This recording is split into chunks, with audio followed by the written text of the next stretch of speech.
कहिए बाबा ले चलियो हमरो अपन नगरी।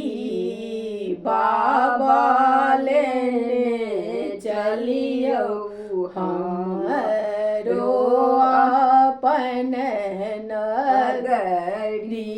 अपन नगरी हे कैलासपुरी। बाबा अपन नगरी हे कैलासपुरी। बाबा लेने चलियो हमरो अपन नगरी। अहाँ के नगरिया बाबा गंगा नहाए।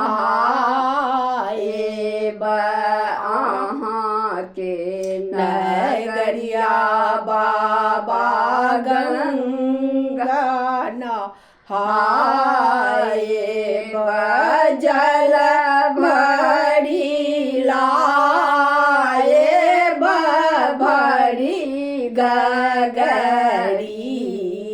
बाबा जल भरी लाए भरी गगरी।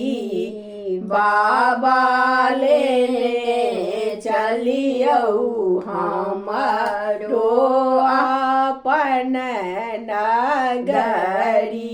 घर बाहर बाबा अंगना बाहर।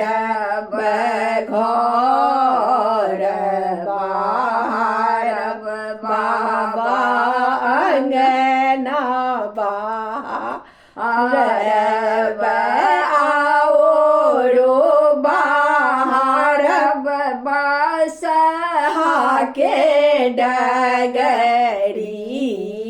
बाबा आओ बाहर बसहा के डगरी। बाबा लेने चलियो हमरो अपन नगरी।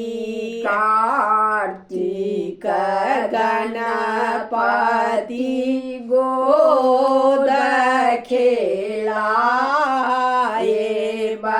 कार्तिक गणपति गोद खेलाए। भांग पी सब हमरा गड़ी रगड़ी। बाबा भांग पी सब हमरा गड़ी रगड़ी। बाबा ले चलियो हमरो अपन नगरी। शाम सबेरे बाबा अहाँ के नीरे आरब।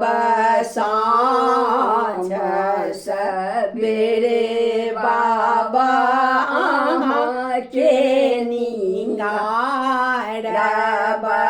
होए जीवन सफल हमारी।